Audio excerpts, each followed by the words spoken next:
Olá, um novo desafio. Hoje iniciamos a leitura do livro de Eclesiastes no Antigo Testamento, muito conhecido por um outro texto e quase esquecido pelos demais. Pois eu achei que devíamos conhecer todo o livro e também tentar entender quem é seu autor.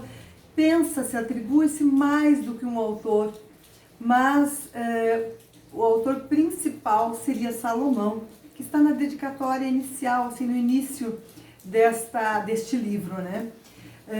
Salomão escreve essa carta num tempo muito, não é uma carta, é um livro, num tempo muito especial da sua vida, talvez até meio entristecido, meio cheio de perguntas sobre o sentido da vida.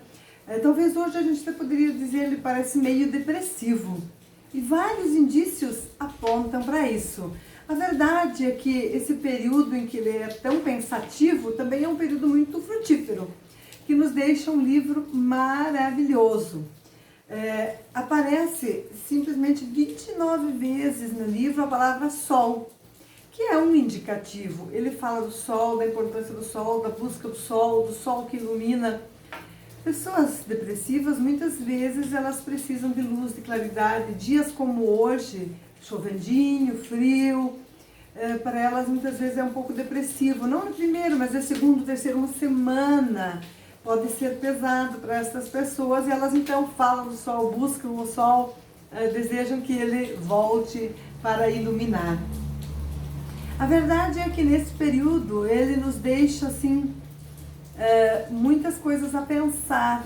E ele fala muitas vezes a palavra vaidade também. Vaidade, isso é vaidade, tudo é vaidade.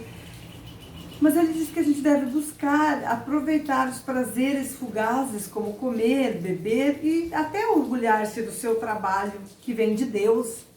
E que nós somos passageiros nessa terra, né? Porque nada muda, nada permanece, tudo muda.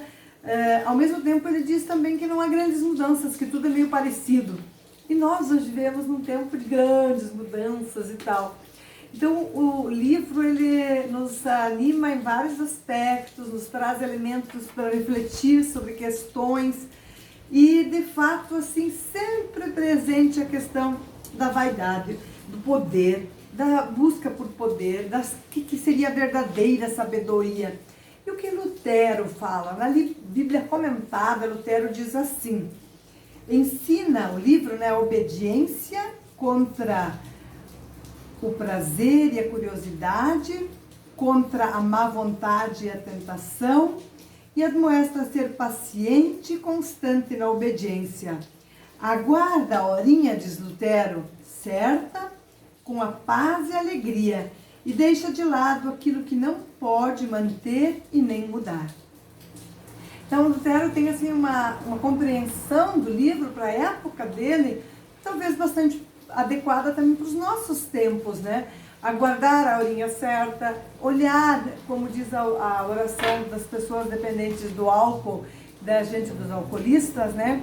Que a gente deve aceitar o que não pode mudar e concentrar as energias naquilo que é possível mudar. Então Lutero nos lembra isso, nos fala dessa verdade. Ele também, Lutero, faz com que olhemos este livro com o que a gente chama de crivo cristológico. O Antigo Testamento, nós não podemos olhar ele isolado, pegar um versículo e sem que ele esteja realmente conectado com a mensagem salvadora de Jesus Cristo. Sempre que a gente lê textos do Antigo Testamento, sempre que a gente os usa, eles têm que estar conectados, não podem contradizer a vida de Jesus aqui na Terra. E Lutero faz esse crivo cristológico que nós falamos. Então, ele fala que a busca, que quem ignora a cruz ou quem não conhece a cruz, que é a vida de Cristo, o seu grande sacrifício em nosso favor, essas são pessoas que muitas vezes amam a glória, o poder, são cegos e buscam o poder do dinheiro. E quanto mais dinheiro tem, mais dinheiro buscam. Que é uma busca insaciável, uma busca que não acaba nunca. Buscar o dinheiro cresce, o amor ao dinheiro e o próprio dinheiro. Então é assim, quanto mais tem, parece que mais quer, mais deseja. E Lutero, para completar, ele ainda diz assim que a gente deve buscar a sabedoria que é tolice para o mundo. A cura está em não se satisfazer, em não ser forte, em não ser saudável. Então, o Lutero vê nessa busca do autor de Eclesiastes, Salomão, talvez mais alguns coautores, essa humildade de não ficar satisfeito com respostas, mas de procurar, continuar na busca, de não estar buscando sempre a força, mas também se contentar em ser fraco, em não ser saudável, mas também aceitar as debilidades, as enfermidades, naturalmente lutar para mudar o que é possível mudar e aceitar aquilo que nós não podemos mudar. Então não é acomodar-se, é aceitar e é ser humilde, porque quem não é humilde busca aquilo que é inalcançável, ele está sempre buscando mais.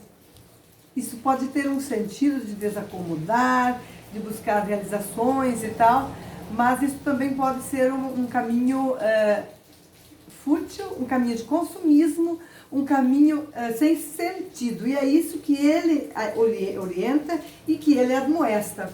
E por isso eu quero ler, então, do versículo, hoje nós lemos os capítulos 1 e 2, e eu quero ler do capítulo 2, os versículos 25 e 26, que dizem: pois, separado deste, quem pode comer ou quem pode alegrar-se? Porque Deus dá sabedoria, conhecimento e prazer à pessoa que lhe agrada. Mas ao pecador dá o trabalho para que ele ajunte e amontoe, a fim de dar àquele que agrada a Deus. Também isto é vaidade, correr atrás do vento. Que, na verdade, repetidas vezes, o Salomão, o autor de Eclesiastes, diz que se acumula para deixar para os outros. Se acumula, mas não se usufrui daquilo que se acumulou. Não é com isso que ele quer dizer que a gente não deva ser previdente, mas que a gente não deve acumular por acumular, sem sentido, muitas vezes privando-se do básico e do elementar. Então, nesse dia de hoje em que a gente olhou para o capítulo 1 e para o capítulo 2 e para o contexto em que foi escrito, e que desta forma nós procuramos entender, e ainda acho que no versículo 1, tem também um versículo muito bonito, no capítulo 1, né? Que diz que, porque muita sabedoria há muito enfado, e quem aumenta o seu conhecimento, aumenta a sua dor. Então, a busca, ela também pode ser desenfreada, ela também pode ser uma busca muitas vezes sem sentido. Eu penso assim, me desculpem o exemplo, né? Mas quando nós queremos saber demais sobre vacinas, estamos longe de entender como funciona, etc. Sempre confiamos, uma vez ela era obrigatória. Ninguém perguntava, ninguém sabia de onde era o laboratório. A gente colocava o braço e aí de quem não colocasse, vinha aquela pistola e toque, toque, toque, era uma coisa em massa, sabe? E ninguém questionava.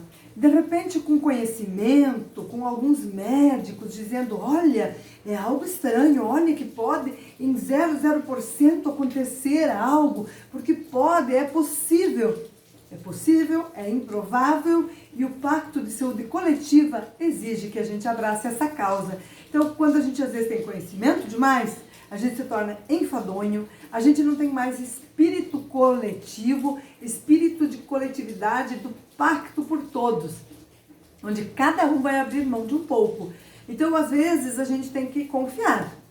Não significa que a gente não pode questionar as coisas e procurar entendê-las, mas nós estamos vendo que onde há uma resistência pela vacina ou onde não existe, ainda tem muito mais casos de mortes ou de Covid grave. Aonde a vacina está sendo aceita, onde as pessoas estão se vacinando, realmente nós temos um índice menor. Então, para mim, isso basta, e eu confio.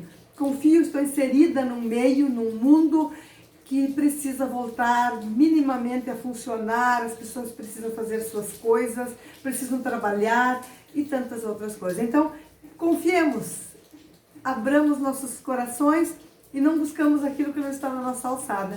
Que Deus nos abençoe, nos ilumine, nos oriente e que essa linda chuvinha continue caindo nessa tarde, molhando campos e cidades e quem sabe também os nossos mananciais de água que tanto precisamos. Que Deus abençoe nosso dia e esta chuva. Fiquem na presença dEle.